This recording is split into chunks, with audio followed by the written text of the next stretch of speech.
కళ్యాణ్ గారి ఉస్తాద్ భగత్ సింగ్ సినిమా నుంచి 3వ సాంగ్ బయటకు వచ్చేసింది కాలరెత్తరా అని చెప్పేసి ఎలా అనిపించింది అన్న? చాలా హ్యాపీ అనిపించింది అన్న. పాట కూడా చాలా బాగుంది, స్టెప్పులు బాగుంటాయి. ముఖ్యంగా ఏంటంటే వైసీపీకి ఒక కాటు దెబ్బ వేసినట్టు అన్న ఫీలింగ్ అయితే మాకు కలిగిందన్న. చాలా హ్యాపీ అనిపించింది. కూటమిలో ఉన్న ప్రతి ఒక్కళ్ళు హ్యాపీగా ఈరోజు చెప్పుకోవడానికి ఒక సన్నివేశం దొరికింది అన్న హ్యాపీనెస్ అయితే మాకు కలిగిందన్న. అసెంబ్లీకి రావట్లేదు కదా, అసెంబ్లీకి రాకుండా మీడియా ముందుకు వచ్చి ఆళ్ళు తెలియవు ఇవులు తెలియవు అంటే అట్ట అని సెటైర్లు దానిలో కనపడినాయి ఆ పాటలో. మాకు అసెంబ్లీకి రా, గట్టిగా మాట్లాడు, జనం సమస్యల గురించి ఎన్నో ఉండే, సూపర్ 6 అవ్వలేదు, నువ్వు మాట్లాడలేకపోతున్నావు, ఎందుకు భయమా? అది కొట్టినట్టుంది. గోలీ సోడాలో ఉంటుంది, ముందు చూసావా? గోలీలాగా సోడాలో కూర్చోవడం కాదు, రా బయటికి మాట్లాడు గట్టిగా. అది సెటైర్ వేసినట్టు అనిపించింది మాకు. హరిశంకర్ గారు అంతకుముందు ఇంటర్వ్యూలో ఇందులో పొలిటికల్ డైలాగ్స్ ఏమి ఉండవు, ఎంటర్టైన్మెంట్ సినిమా అని చెప్పేసి ప్రకటించారు. ఎవరన్నా ఆ పాట నాకు శంకర్ని చాలా మెచ్చుకుంటున్నారన్న.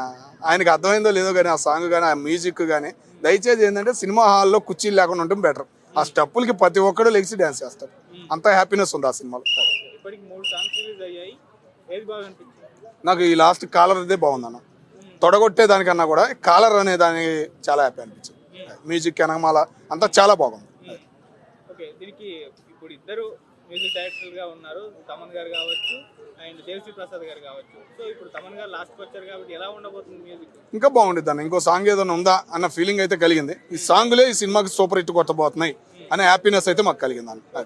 ఇప్పటివరకు సాంగ్స్ కు, టీజర్స్ కు, పోస్టర్స్ అన్నిటి కూడా పాజిటివ్ రెస్పాన్స్ వచ్చింది. సో ఈసారి ఓజీని మించి ఉండబోతుంది కంపల్సరీ అన్న, కంపల్సరీ. రేపు జనసేన పార్టీ ఉంది, రేపు 16వ తారీఖు ఆరంభం ఉంది కాబట్టి రేపు ఆ సంతోషం అనేది ప్రతి ఒక్క జనసేన కార్యకర్తలోను కూటమిలో ఉన్న పెద్దలందరికీ కనపడబోతుందని నేను అనుకుంటున్నాను.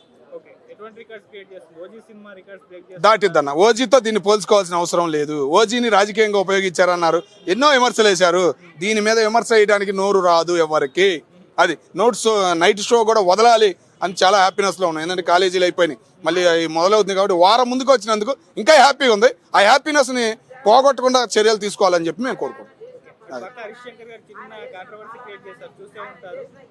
ట్విట్టర్లో డిఓబి రికార్డ్స్ అన్ని కూడా బ్రేక్ అవ్వాలన్నట్టుగా పెట్టినప్పుడు తదాస్తని పెట్టారు. మహేష్ బాబు గారు ఫ్యాన్స్ ఫైర్ అయ్యారు, మళ్ళీ క్లియర్ చేసేస్తున్నారు. అదేమన్నా అంత ఎఫెక్ట్ ఏమి ఉండదు అన్న. ఇప్పుడు ఏంటంటే ఏ ఫ్యాన్స్ పరంగా చూసుకున్నా కానీ ఏపీలో వాతావరణం ఇంతకుముందు తన్నుకున్న వాతావరణం లేదు. ఫ్యాన్స్ అభిమానులు మొత్తం ఒక్కటైన సిచ్యువేషన్ ఆ ఏపీలో కనపడుతుంది కాబట్టి పవన్ కళ్యాణ్ గారికి ఎవరైనా బయట బాలయ్య ఫ్యాన్స్ కానీ ఎవరైనా కానీ సపోర్ట్ పలుకుతున్నాం. అది ఇంకా కొద్దిగా బాధ అనిపిస్తుంది, బాలయ్య మిస్ అయ్యాడు ఈ సినిమాకి, ఈ స్టోరీకి అనే బాధ అయితే మాలో ఉందన్న.